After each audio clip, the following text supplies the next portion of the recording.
Hello. Hello, hello, hello. Hello, everyone. Um, so, hold on, let me turn the music down. Uh, hello. Hi. Hi. Hi. Hi. Basically, today will be a different kind of stream because I was planning on doing more drawing, but I'm sick of drawing. I am tired of it. I am quitting drawing forever. That's a lie. That's a lie. I'm not. But what if I did? That'd be crazy, wouldn't it? Wouldn't it? Sorry. Anyways, so we aren't drawing today. Instead, we we're reading. We're reading, as you can see from the title. WTSD, if you don't know, is When the Sunlight Dies. It's a fan fiction in the Dream SMP community. That my friends keep bothering me to read, so I'm doing that. And I was sitting right at first, and I was thinking, what the hell? Like, this fic has like over 200,000 words. It's a lot. It's a lot. So I was like, when am I ever gonna have time to do this? And I'm like, you know what I can do? I can multitask. I can stream reading the fic. Why not? So today, ladies, gentlemen, and NBs of all sorts, that is what we're gonna be doing. Let me take you into my reading dungeon. It's not a dungeon. It's reading. You can see my AO3. That's not important. Don't look at my profile picture. You don't need to know that. Um, so yeah, I'm gonna make sure everyone is cool with things at first, by reading out the tags and such. But yeah, so we're gonna get into this, Um, again, I have not read this fic, so I haven't done any practice reading through it. So I'm kind of just hoping that I'll be able to do it.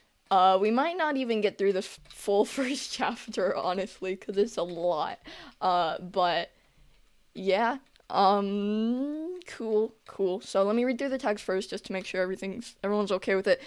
I think a lot of this is gonna be happening like later in the story, but again, just to be sure,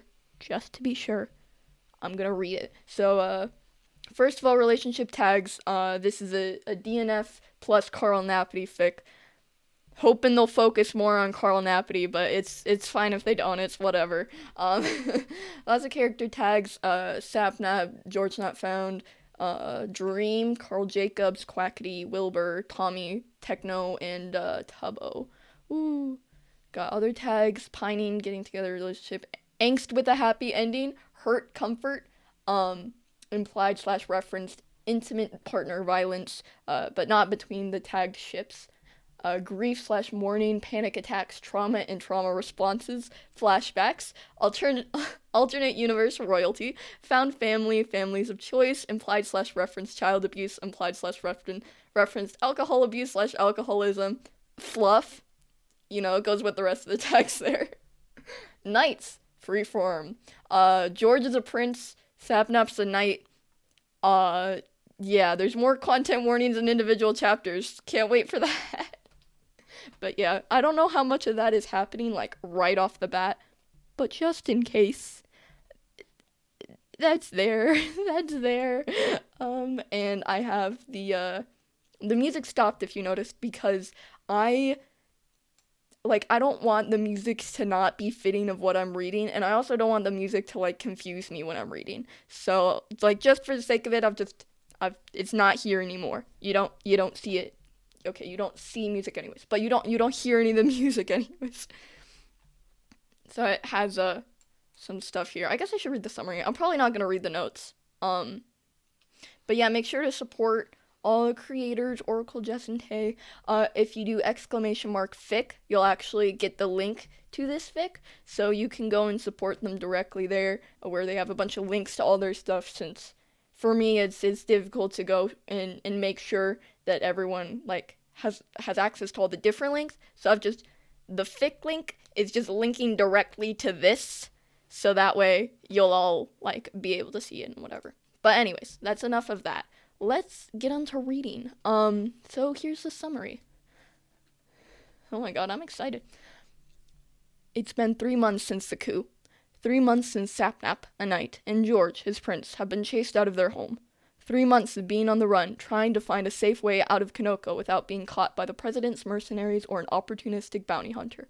It's hard, but it would be a lot easier if you didn't have to worry about George's sudden taste for wandering, or the 2 guides that have worked their way into his group, promising them a safer way out of the kingdom. And it would be a whole lot easier if Sapnap wasn't flying solo, doing a job made for 2. And then there's the Godling to worry about that. Yeah, that's a whole thing. Okay, Chapter 1. Sapnap's been following a trail of broken branches and pressed glass for close to an hour. He's had to go slow, keep quiet, and he doesn't give himself away. He doesn't think he'll need the advantage. Not really, but it helps to have, and he isn't arrogant enough to give it away for no reason. In the end, Sapnap is a hunter first and a knight second, and he slips into the role with an ease that echoes the child he once was. It's almost enough to distract him from the lump in his throat when he remembers exactly who he learned alongside. Almost. He doesn't think about that. Cuts the thought off with brutal efficiency. He follows the trail. When he finds them, it's because he spots a familiar sky blue cloak through the gaps of the trees dotting the end of the forest biome they've been traversing for a few days now. Figures that George couldn't sit pretty for one more day without wandering off. Only a few miles away, a small plains biome opens up. He can see the next forest on the other side, but it's a welcome change of scenery, minus his kidnapped friend. George's cloak gave away where the little group had stopped, likely to figure out their next step. Rarely do these mercenary groups make it to this point, with George actually sitting between them on the ground, tied up with a thick rope wound around his arms, and, if Sapnap had to guess, his wrists too. Sapnap counts 4 this time, 2 more than the last group and 4 less than the group before that. He thinks he's figured the pattern out, and this is too small a crew, too small for taking them in. It would be insulting if they sent only 4 random mercs out to beat him, but Sapnap is nearly 100% sure that they were only meant to do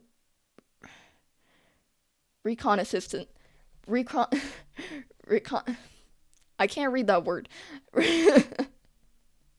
Damn, we're like 10 minutes in. And his fucking fool of a friend wandered right into their grasp by accident. He sees plenty of evidence that they've been camped out here for a few days, perhaps hoping to cut the 2 of them off on this part of the path. Or maybe it's just luck. Either way, the terrain is in their favor. Sapnap can't get close, not without giving himself away. They have to leave the plains eventually, though, and the capital is back the way they came. He's better positioned here than he would be going in sword swinging, and maybe some tied up will finally get it through George. And maybe being tied up will finally get it through George's thick fucking head to stop wandering every time it's his turn to keep watch. Sapnap will wait until he has a reason to move in. He's barely made himself comfortable when he suddenly has reason to move in, a reason in the form of his loud, spoiled best friend. "This hurts," George says primly, regal even after months of hard traveling and lean meals. He's lost weight in the time since they ran, Sapnap notes with a frown. "At least loosen it. It's not like I can go anywhere. It's flatland. You lot would shoot me down immediately." "Shut up," one of the mercs kicks dirt at him, and George splutters where the dust and grass hit his face. "Keep your mouth closed." "But you've got me tied so tight. What if I lose my hands?" "Keep talking and you'll start losing teeth, Princeling."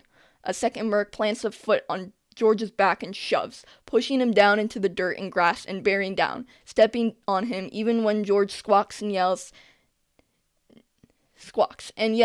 "Now, you're gonna tell us where your knight is. We don't have time to wait around, and we know he's hiding somewhere." Sapnap fingers the bow he and George share, slowly pulling it from his back. He doesn't have too many arrows. He usually leaves the shooting to George while he melees, so he left most of them along with the rest of their stuff in a hiding spot near the camp. But he has enough for now. I don't know who you're talking about." The second merc leans forward, puts more pressure on George's back. George lets out another pained yelp, wiggling around underfoot until the merc grabs him by the back of his neck and pulls him up. He goes silent with a choked gasp. Then you're an idiot, the man spits. You royals are all the same. Fucking arrogant little pricks. Wandering around without your knight like you're still at home. Thinking you're better than us just because you've got a fool knight Arid at your side. He lets go of George's neck with a flick of a strong forearm, dropping him back to the ground carelessly. George coughs, dust in his eyes and nose and mouth, and it gives Sapnap a chance to move closer. He hovers in the tree line, waiting.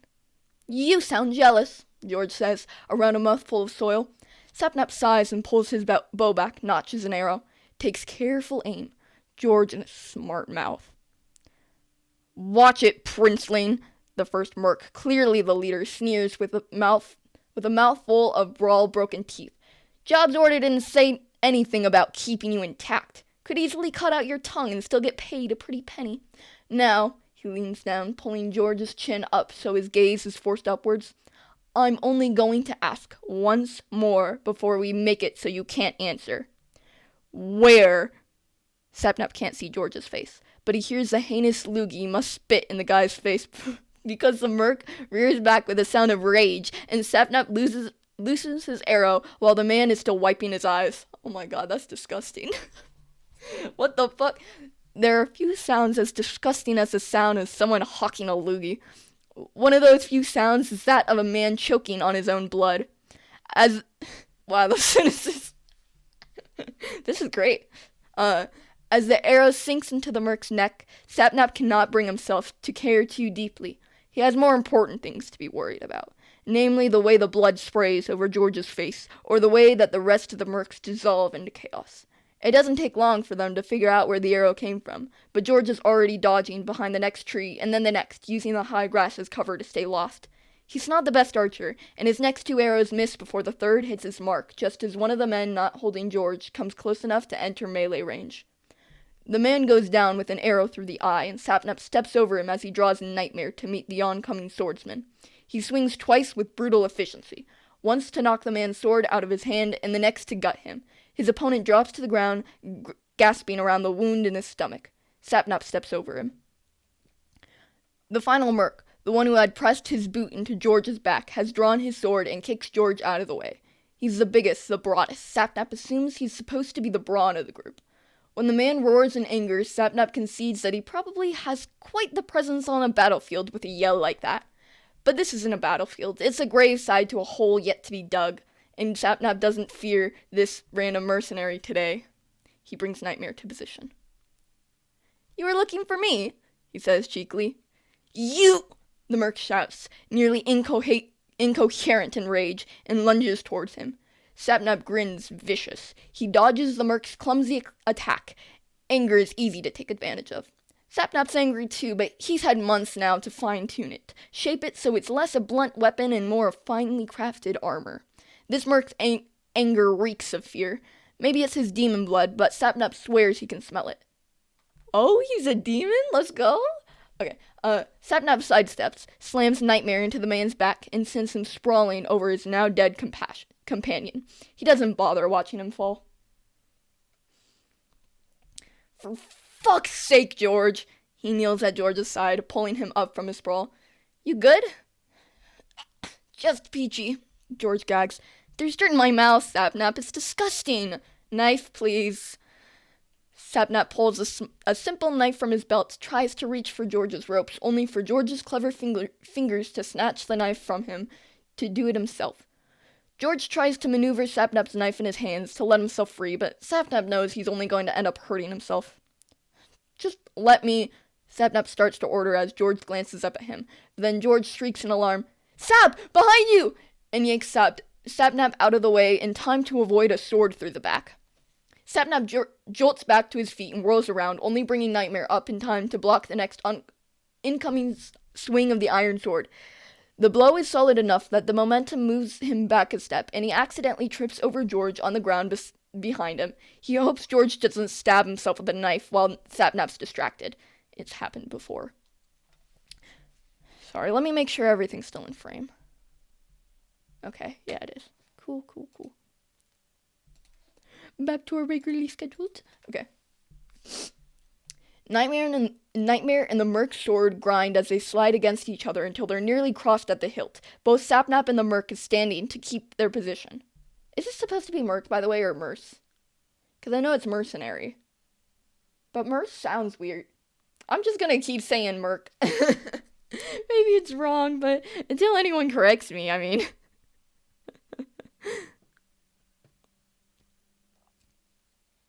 Okay, where was I? Once you're dead, the Merc snarls, flecks of spittle landing on Sapnap's face as he holds himself against all the weight. I'm going to have fun making your princeling pay for what you did to my friends. Dude, Sapnap grunts as he spots George out of the corner of his eye, thankfully stab wound free, glancing between the knife and the Merc with a new sort of how do I help look on his face. Your breath fucking stinks.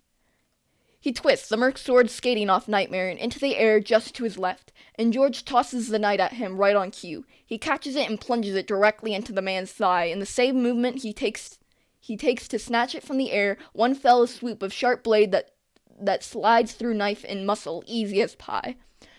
There's a bellow of pain from above him, but it cuts off a second later.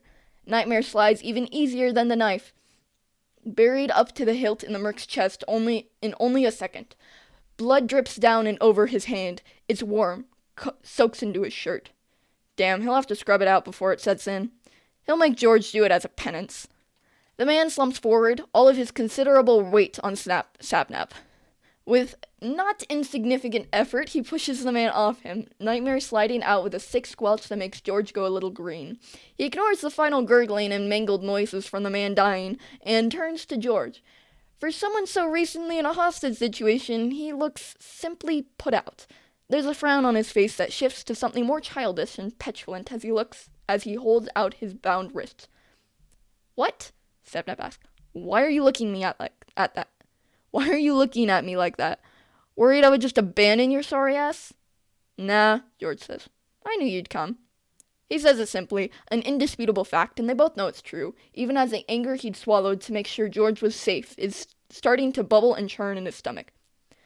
Good freaking thing I did, he says, to the background sound of the Merc's last breaths behind him. He recovers his knife and saws until the rope falls away, helps George to his feet before he can even open his mouth to whine. The helpless act was funnier when Sapnap wasn't playing this knight in shining armor.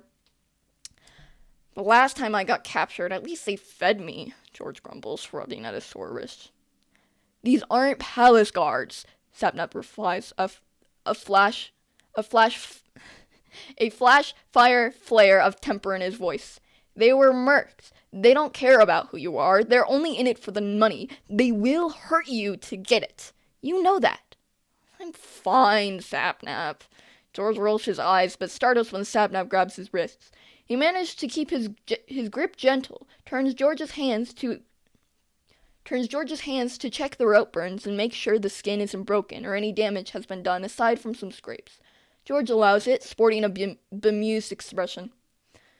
So you might not have been. Sapnap grits through his teeth to restrain his annoyance, and he can't help but shake George a little when he's done looking his wrist over, just to try and shake some damn sense into him. I told you to stay at the campsite. I'm an adult. I can take care of myself, says the man who just got himself fucking captured. Again. I knew you would find me, George insists, and Sapnap resists the urge to pinch the bridge of his nose in pained exasperation. What, he says, his voice even by some miracle of restraint, was so important that you decided to head out on your own when this entire country is tearing itself apart trying to find you. Without me? There's a beat of silence. Too silent. There should be a joke, an arm around his shoulder, or slung around George's. Something to break the silence. Anything. Instead, the words stand silent and sentinel. George doesn't answer, but he does glance away from Sapnap, and that alone is answer enough. Sapnap drops his friend's wrist with a frustrated sigh. The anger in his chest fizzles out slowly, and he drags his hands down his face. He doesn't look at George as he takes a deep breath to combat the hollowness at the core of his heart. It's just another reminder that an integral part of their life is missing, is gone for good maybe, and that alone hurts more than George disregarding his safety on a lark. He bends down and begins to clean Nightmare on the grassy bank. He still isn't used to its weight. It was balanced for someone else entirely. Sapnap methodically wipes down the blade with a soldier's training and all the care of grief. He's glad George had turned to start picking through the merc's remaining supplies, else he might see the briefest hitch of Sapnap's shoulders. As he always does, he swallows down the moment, refuses to feel it, even with the sword in his hand, maintained to a perfection that none of his other weapons are. When he slides it into place at his side, Sapnap feels somewhat better. "Found anything good?" he asks, clearing his throat roughly. George shrugs. "Some food, basic weapons we don't need, normal stuff."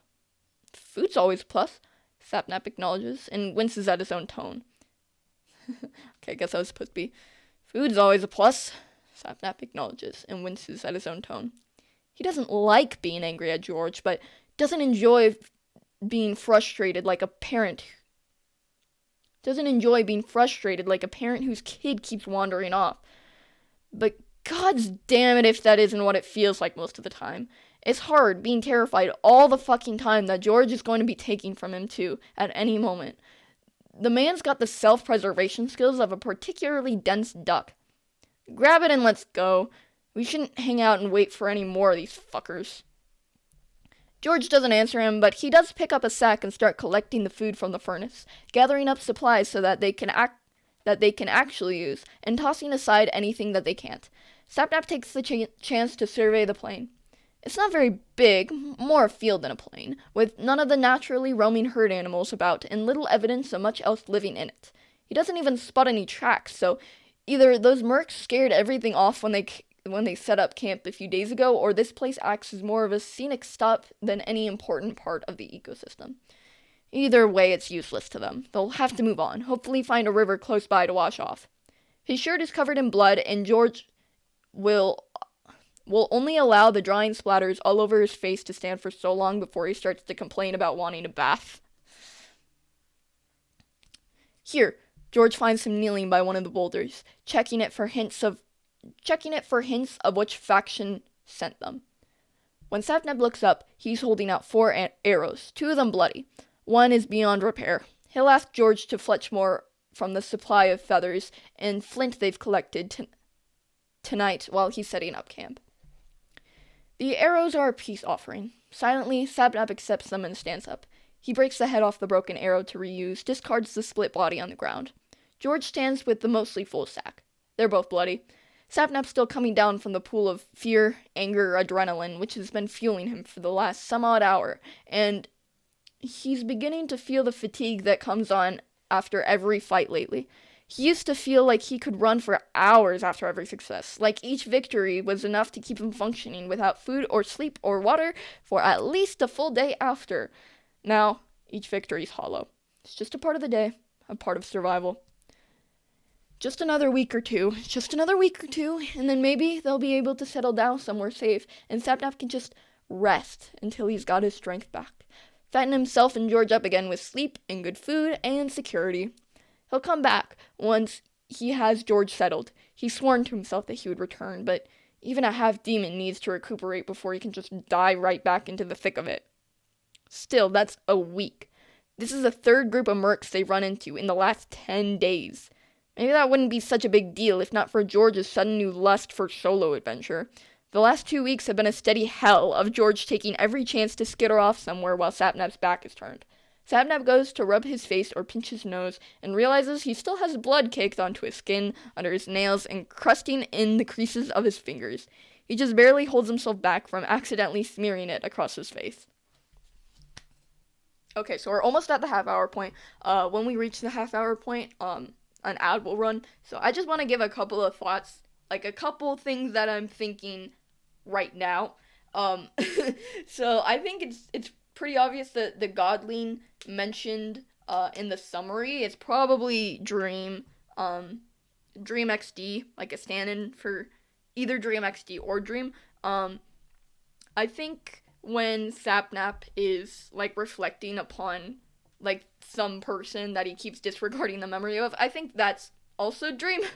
So I think why George has started to like wander off and stuff, I think that's because of like Dream XD, that he's come into contact with him or something. So he started like spending time with him at night, but for some reason Sapnap can't see him, either because George probably like thinks it would be a bad idea, and he's probably right because I do not see Sapnap as someone being able to just like let him go. Uh, but yeah, so there's that. That's sort of what I'm thinking. It's very cool that Sapnap is a half demon. I love Sapnap as a half demon. I love it. I adore it. And also, I'll never forgive I'll never forgive CC Sapnap for being like, for just being like, yeah. Yeah, no, I'm a human. I'm a human, dude. Trust me. Bruh, trust me. I'm a human. No, you're not. Stop it. Stop lying to all of us. But yeah, gonna get back to the fic. And then in like another minute, an ad will run. Um, we'll get there when we get there. Okay, actually, I'm gonna wait to read off until the ad runs. So yeah. I'm gonna do my pitch right now. An ad is about to run in another minute. So, if you would like to avoid ads, you can subscribe. You can do this great thing called subscribing. It's $5 a month. That helps support me. Every dollar that I earn off of streaming, which isn't very much right now, but once it gets to an amount of money, every cent of it goes back into the stream. So if you're supporting me, you're supporting the stream, helping me go and get a better computer, better mic setup, having time for more things and such. And if you don't have money, you can also use your Twitch Prime. That's right. If you link your Amazon account to your Twitch account, then you have a free Twitch Prime. And yeah, you got a free Twitch Prime. It's pretty cool, huh? Anyways, it's gonna run in like a couple of seconds. So, subscribe. I'm gonna keep reading. But yeah, subscribe.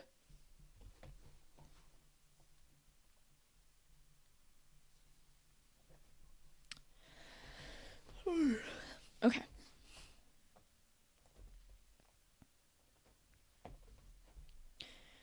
They're getting desperate, he decides. They know we are close to the border.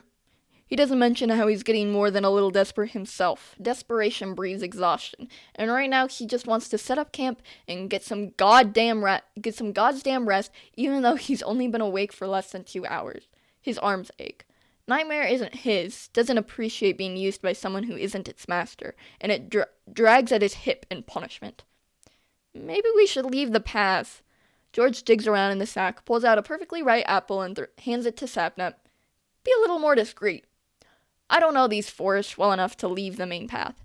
Sapnap hates to admit it, but he doesn't. There's no point in lying, it's just George. He knows much worse about Sapnap that he isn't brushed up on the geography of the eastern border of Kanoka. Sapnap should have bought a map the last time they were in town, but it seemed like a risk when he wasn't able to take the time, finding a cartographer willing to sell. Maybe we can find a guide? George offers at the apple more emphatically, and Sapnap reluctantly takes it. When he bites in, the flesh is crisp and sweet. He's suddenly ravenous. He eats the apple, core and all, and licks the droplet of juice from his fingertips. When he looks up, there's a thick slab of dried meat waiting. He eats that too when they finish picking over the camp. He doesn't really answer George's question. He doesn't have one. A guide would help, for sure, and George probably isn't very familiar to the people in this region. It might be worth the risk. We'll worry about it later, Sapnap decides when the camp has been cleaned out and he's piled all 4 bodies together just out of immediate sight. For now, we backtrack to get to our stuff and then cross the forest going east. Still to Snowchester? Still to Snowchester, Sapnap confirms and takes the sack from George's hand to sling it over his shoulder. Sapnap takes the bow and the rest of the arrows, thoughtlessly twirls one between a long, thin fingers. Oh, fingers. Not a finger. Okay.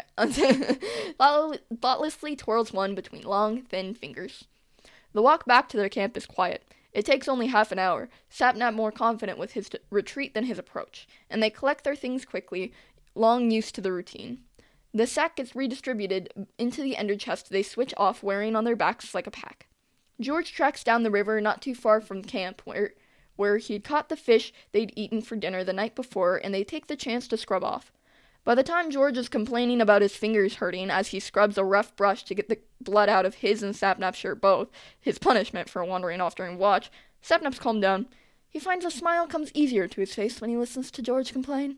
It reminds him of when they were kids, when he was barely a teen and George was the tallest of the tallest of them due to the extra years he had on them, and his dad would catch them doing things they weren't supposed to do. Bad would never tell the queen or the prince consort, but he would make all three of them do laundry until their hands were raw. He cleans Nightmare properly while George takes care of their clothes, an oiled cloth in store at his side to sharpen its edges. It pulses occasionally, the netherite pricking at his fingertips, tasting his identity. I don't know why I said oh. His own netherite sword, when he still had it, warmed in his palm when it recognized him. Nightmare stays cold, as if it's never been touched by skin before. It comforts Sapnap somehow, how stubborn this fucking sword is. 3 months and some odd weeks, 116 days to be exact. He's been fighting with it non-stop, and he doesn't recognize a new master. And it still doesn't recognize a new master. Sapnap knows the day his sword warms in his hand, he'll truly give up hope. But that day isn't today, and probably won't even be tomorrow, so he puts it out of his head. One day at a time. Maybe two if he's feeling frisky. Sapnap hasn't felt frisky in a while. That's an objectively very good line. Come here, Sapnap says, eventually putting Nightmare to the side and picking up one of the cleaner cloths to wring it out in the gently flowing water. George, in comparison to his earlier complaints, doesn't say a word as Sapnap directs him to the bank of the river, gets him to sit down, and with a softness that surprises even himself, begins to clean the blood from George's face. He startles at first, seemingly having forgotten that there's a mix of blood and mud and cake. There's a mix of blood and mud dried and caked onto his skin. Thanks, he says a little hoarsely when Sapnap dips the significantly dirtier cloth in the river. No problem, Sapnap replies, and can almost imagine that George is thanking him for everything else, too. They redress eventually. Sapnap's shirt dries supernaturally fast, lightly steaming when it touches his skin until the dampness has gone away. George isn't so lucky. He's lucky.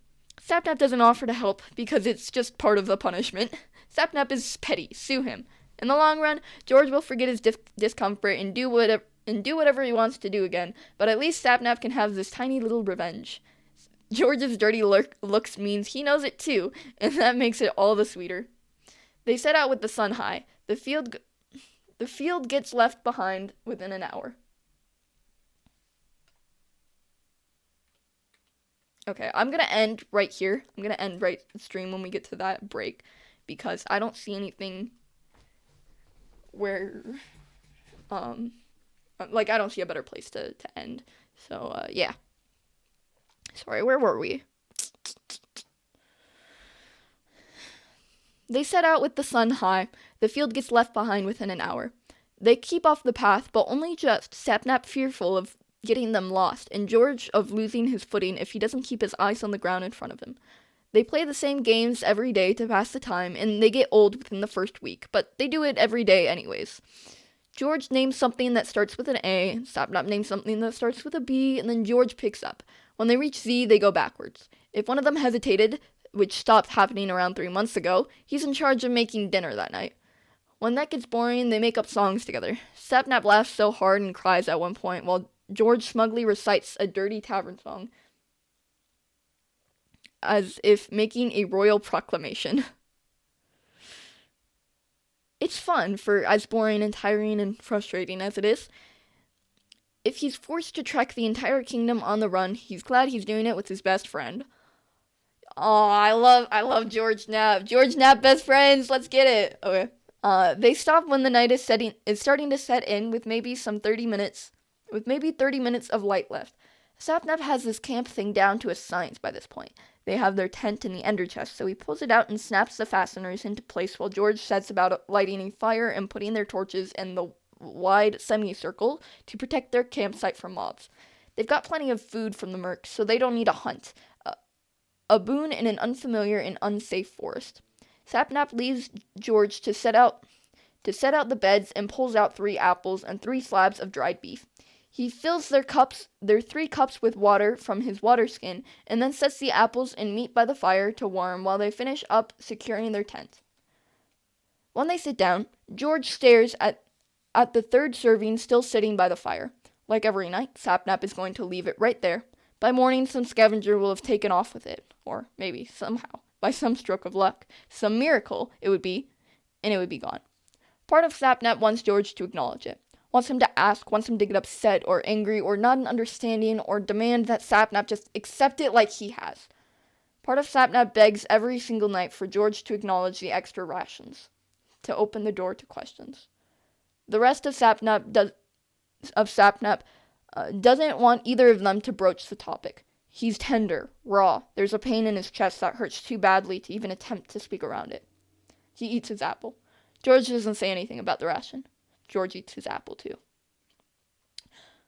I'll take first watch, George offers when they've eaten and night has fallen. The distant groans of zombies, the skittering of spiders just outside the lights is a familiar backdrop. It used to be that Sapnap couldn't sleep, always terrified that he'd close his eyes and a mob would creep close enough to kill them while he rested. Now, he sleeps on a needle's point, anyway. If anything crosses the perimeter of the camp, he'll wake up. Anything except George, at least, whose Sapnap's sleeping mind is so used to that he could do a whole one-man act, and Sapnap would snore right through it. I slept last night, Sapnap decides. You rest. You had a rough start to your day. You did too, Sap, George frowns at him. Sleep. You can't call 5 hours every... You can't call 5 hours every 3 days a good amount of rest. I'm fine, really. Sapnap. George points firmly at their beds. Sleep. I promise I won't wander off. I'll stay right here. If you open your eyes, I'll be the first thing you see. George hesitates. Usually he'd fight it. Usually he'd smack George's hand down and bully George into laying down. But... Don't run off again, Sapnap says. But any bite in his voice is stifled by a yawn. He's so fucking exhausted. Any response from George is missed entirely, as Sapnap drops his head onto the bed, sleep dragging him down between one breath and the next. He's out like a light. And that's where we're gonna end it for today. Again, kind of a short stream, kind of a different stream. If you liked it, tell me if there's anything that you'd like, that you think I should improve upon. Also tell me. I appreciate any input you guys give me.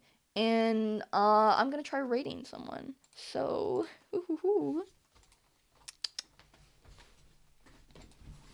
gonna bring the music back. Don't worry. I guess I'll have to go to the starting screen again to do that.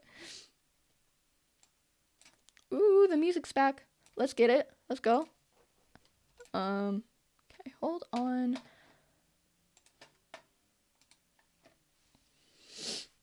Takes a bit to load usually.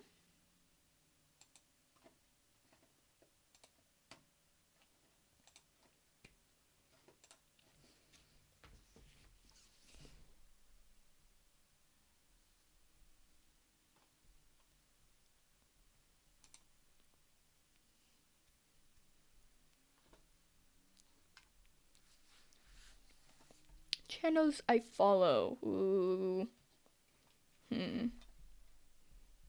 I don't like rating big people, so I'm just gonna I'm gonna find out someone who's streaming art right now.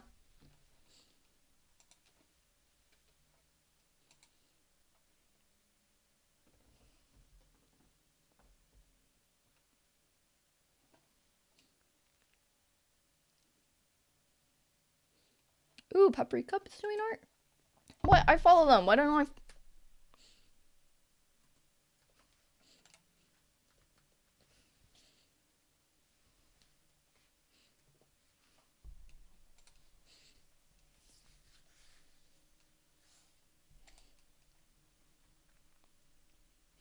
Alright, go ahead, give them some love.